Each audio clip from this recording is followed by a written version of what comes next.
उलझन किसके जीवन में नहीं है बताओ। प्यून से लेकर पीएम तक सभी को अपनी अपनी चैलेंजेस, समस्याएं, उलझने हैं सुबह उठते ही।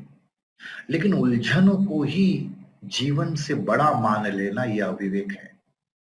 जब बुद्धि में ये बात बैठ जाए कि जीवन उलझनों से बड़ा है, तब विवेक जागरूक हो चुका है।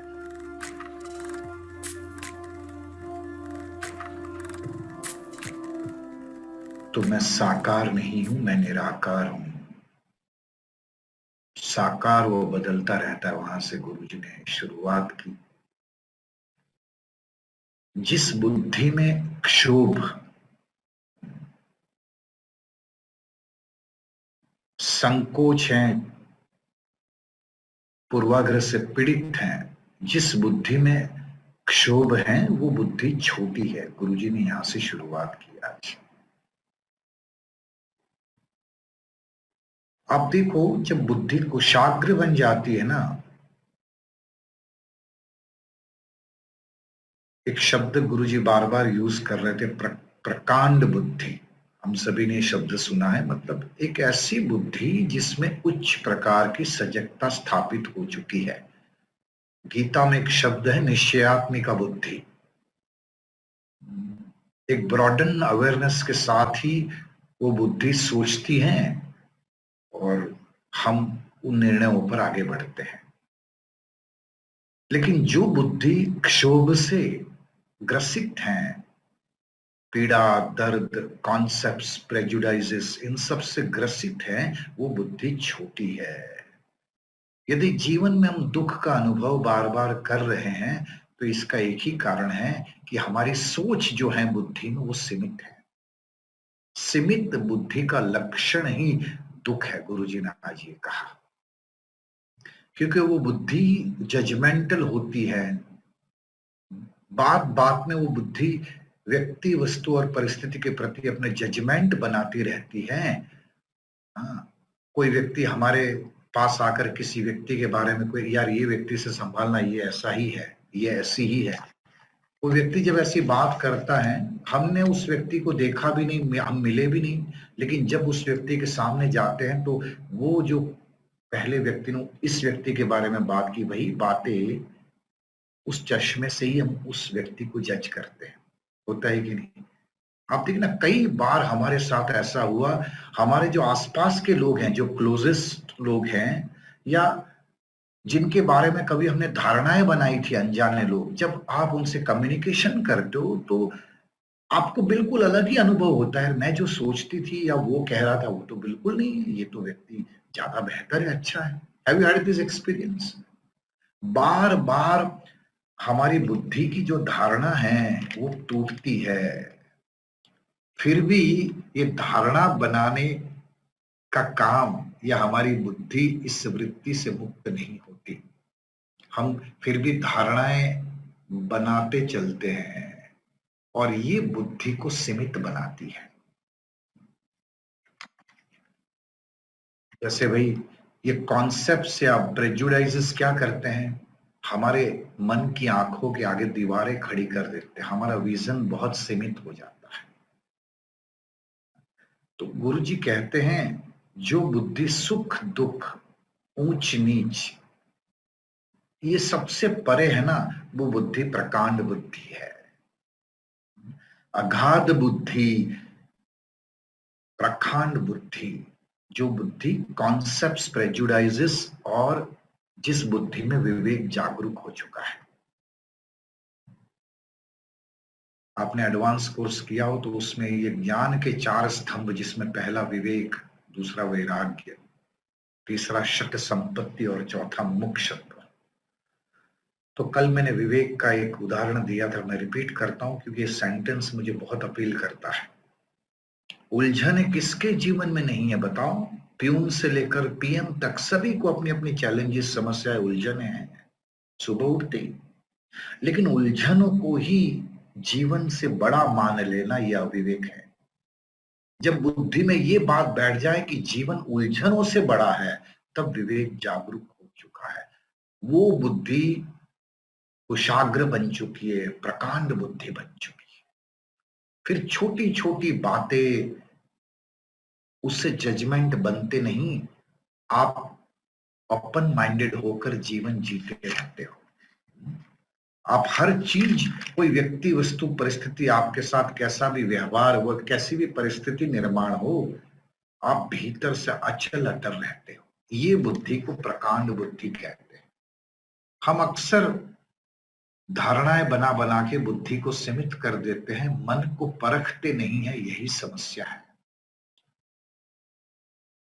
जो गलती बार बार रिपीट करता है ना, वो बुद्धिहीन पशु है। गुरुजी ने ये शब्द प्रयोग किया आज।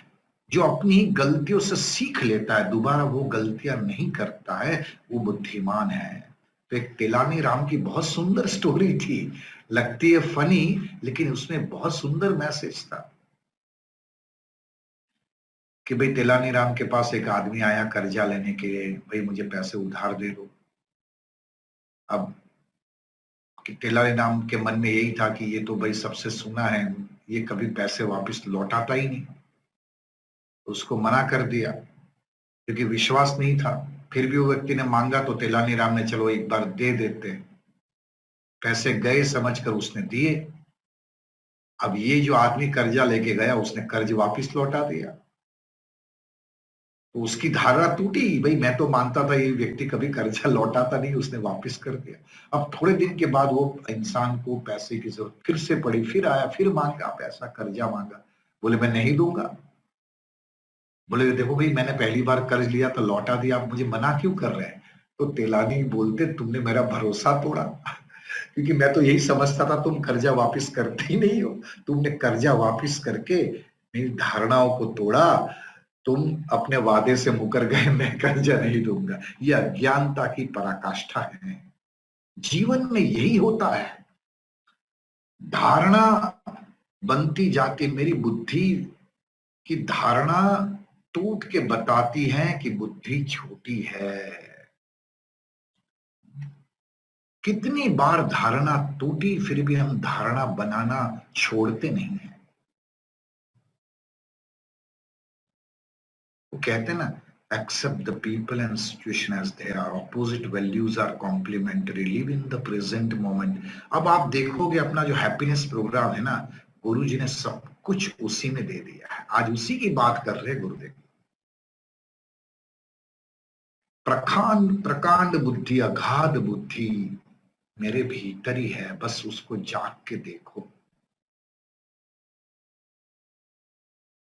जितना हम शांत होते हैं उतनी बुद्धि कुशाग्र बनती है, प्रकांड बनती है, अगाध बनती है, निश्चयात्मिका बुद्धि बनती है। अपने चैतन्य स्वरूप में बार बार ठहरना सीखो, उतनी बुद्धि कुशाग्र बनती है। ये रेमेडी दे दी।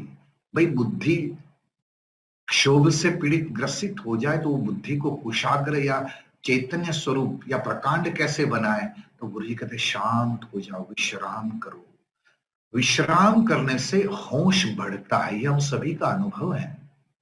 जब मन को अच्छा विश्राम मिल जाता है ना, एक हाइटेंड अवेयरनेस जगी जाती है। आप अवेयरनेस डेवलप नहीं कर सकते, वो हमारे भीतर ही है। जैसे आप शांत हुए मन से, वो सजगता अपने आप भीतर से रिकिंडल हुई।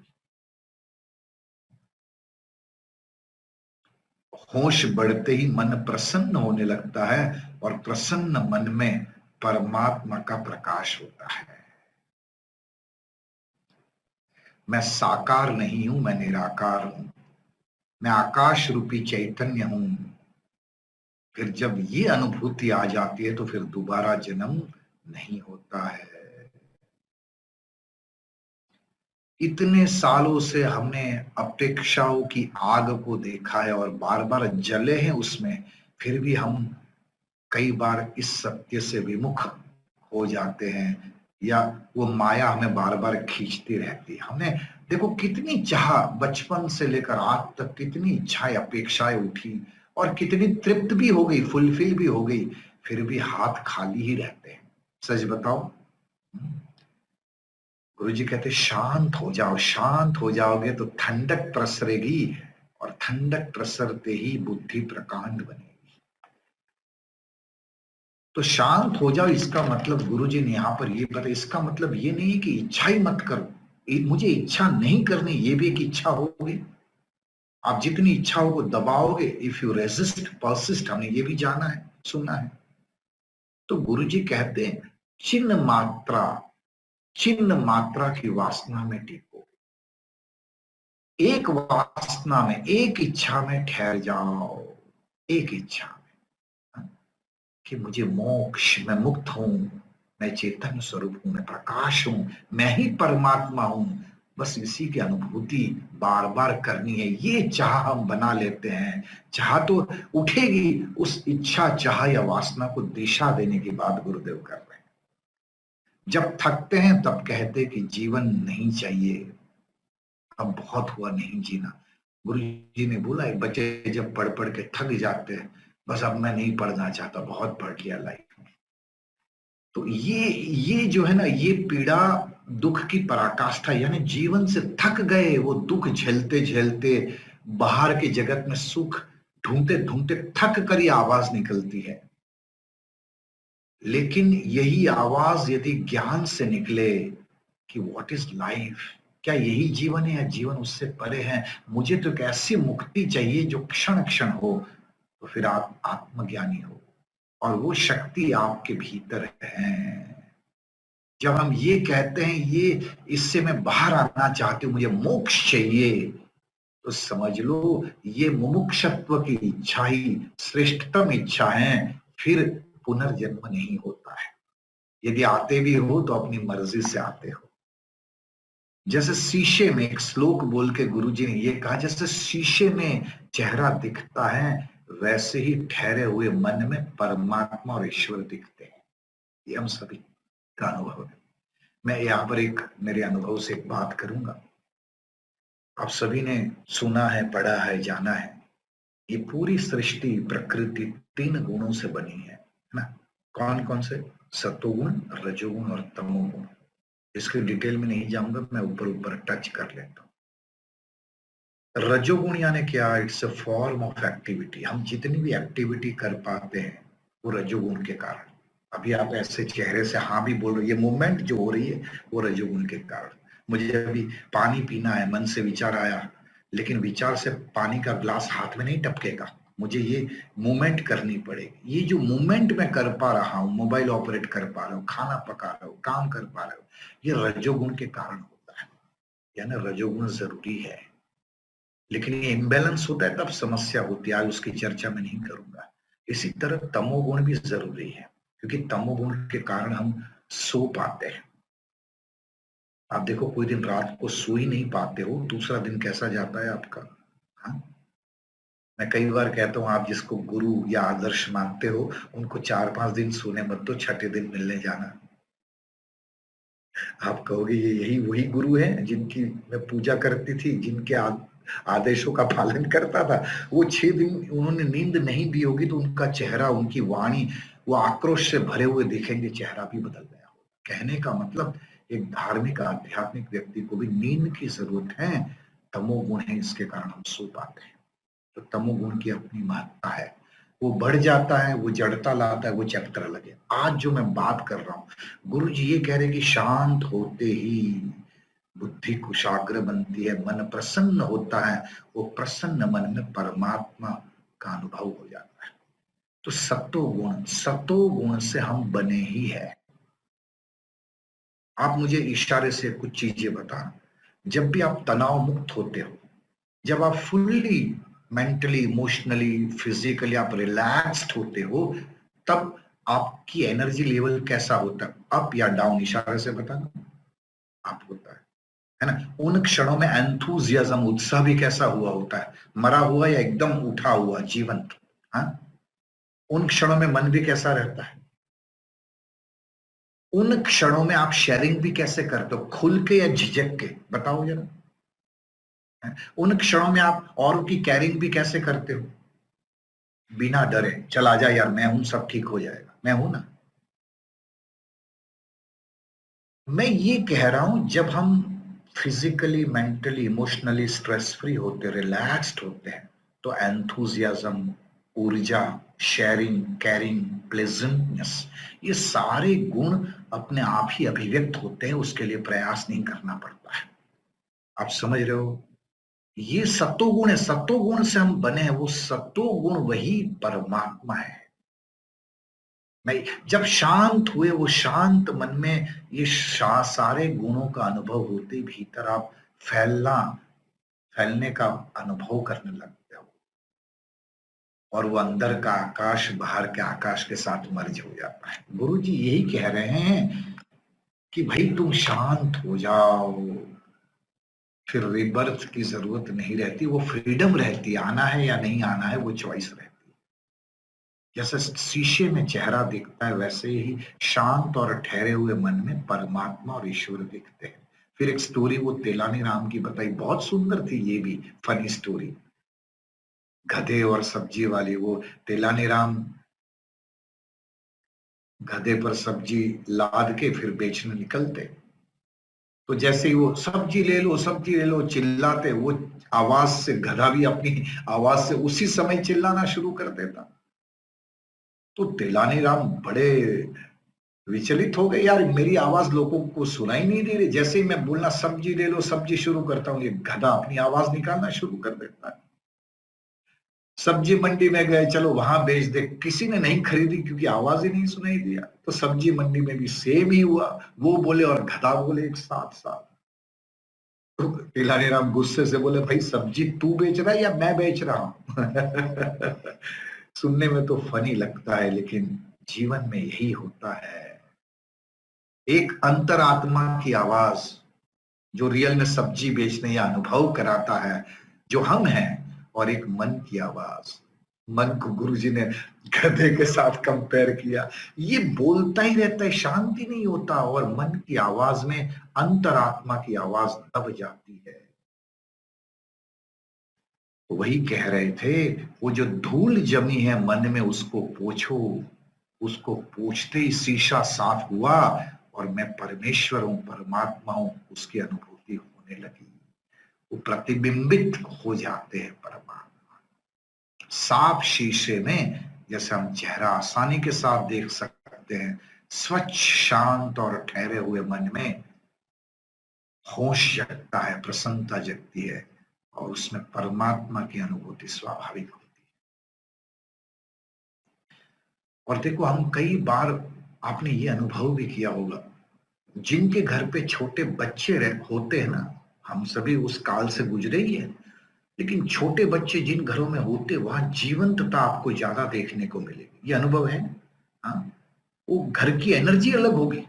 जिन घर में बच्चे बड़े हो जाते, फिर खाली माँ बाप या कुछ इनएविटेबली पेरेंट्स को रहना पड़ता है, तो वहां की, मैं ऐसा नहीं कहता हूं, लेकिन वहां की ऊर्जा एक सिंसियर ऊर्जा रहती है, जहां कई बार डिस्कम्फर्ट भी लगता है। बच्चे जहां होते, बच्चे को हम भगवान मानते, क्यों? क्योंकि बच्चा हर क्षण जीता है, उसके मन में कोई कॉन्सेप्ट या पूर्वाग्रह होते ही नहीं। आप देखो, कई बार मैं एग्जांपल देता हूं, अब बच्चा अभी एकदम रो रहा हो, अभी तो आंसू सूखे नहीं, रो रहा है, और आप उसको टॉफी दिखा दो, वो बच्चे के चेहरे पर क्या आ जाती है?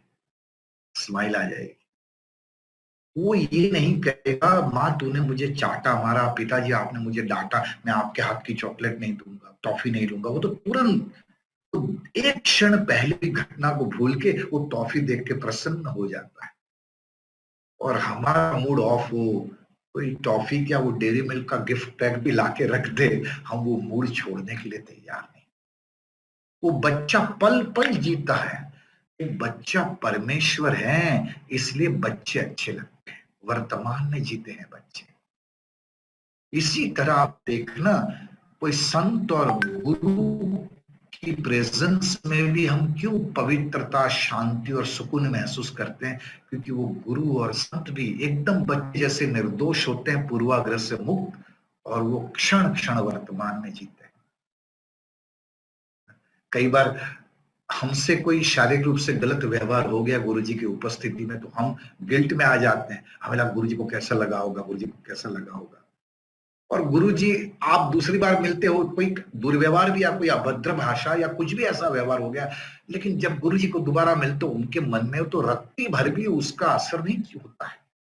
वो पूर्वाग्रह को लेके बीत गई सो बात गई। इसलिए संत महात्मा या गुरु भी हम भगवान स्वरूप मानते, वो अच्छे लगते, उनको पूजते हैं क्योंकि वो वर्तमान में जीते हैं। और इसी तरह आप देखना, एक बढ़िया एग्जाम्पल यहाँ गुरुजी ने दिया वृद्ध का भी। कई घरों में पेरेंट्स होते हैं बुजुर्ग वयोवृद्ध, अबाउ 75-80, तो वो भी है ना बहुत इमोशनल हो जाते हैं। आप देखना कई बार उनकी आंखों से ऐसे ही आंसू टपक पड़ते, होश में जागते हैं, वो तर जाते हैं। कितना ब्यूटीफुल बात है ये। क्योंकि खोजना, मैं खोजू ईश्वर कहाँ है, वो क्रिया हो गई। निष्क्रिय हो जाओ, सजगता पूर्वक विश्राम में डूबो। क्योंकि खोजना भी, चाहे मन से खोजो, भावनाओं से खोजो या शरीर से, वो क्रिया ही हो गई। कोई भी क्रिया थकाएगी। अक्रिया में आ जाओ, होश पूर्वक विश्राम करो। तुम आकाशवत हो, तुम ही परमेश्वर हो, तुम ही परमेश्वर। So beautiful. Just close your eyes.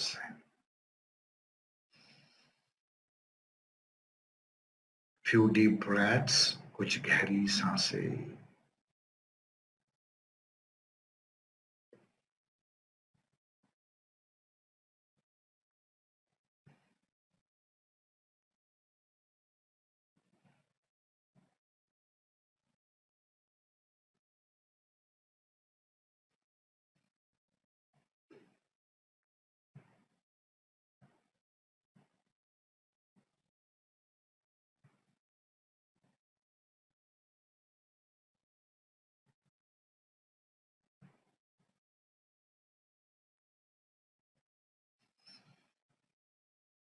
दो तीन गहरी सांसें लेकर छोड़े।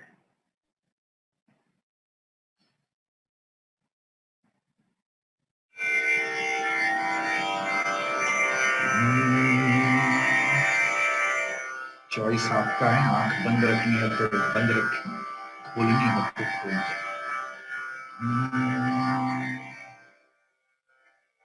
सांसों की माला में सिमरू तेरा नाम,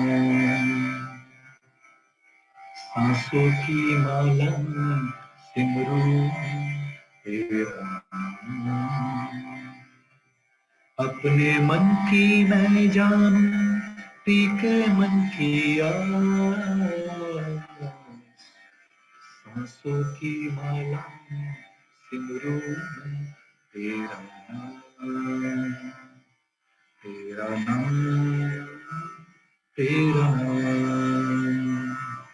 तेरा नाम, तेरा नाम, तेरा नाम, तेरा नाम, तेरा नाम, तेरा नाम। सांसों की माला में सिमरू तेरा नाम। प्रेम के रंग में ऐसी डूबी, प्रेम के रंग में ऐसी डूबी, तन भया एक हीरो, तन भया एक हीरो। तेरे नाम की माला जपते जपते आप बनी मैं शाम, सांसों की माला सिमरू तेरा नाम। तू ही मेरी बंदगी, तू ही मेरी पूजा, सांसों की माला सिमरू तेरा नाम, तेरा नाम, तेरा नाम, तेरा नाम, तेरा नाम, तेरा नाम, तेरा नाम, तेरा नाम, तेरा नाम। सांसों की माला सिमरू तेरा नाम। प्रीतम का कुछ दोष नहीं है, प्रीतम का कुछ दोष नहीं है, वो तो है निर्दोष, वो तो है निर्दोष। तेरे नाम की माला जपते जपते हो गई मैं बदनाम, सांसों की माला में सिमरू में तेरा नाम। तू ही मेरी बंदगी, तू ही मेरी पूजा, सांसों की माला में सिमरू में तेरा नाम, तेरा नाम, तेरा नाम, तेरा नाम, तेरा नाम, तेरा नाम, तेरा नाम, तेरा नाम, तेरा नाम।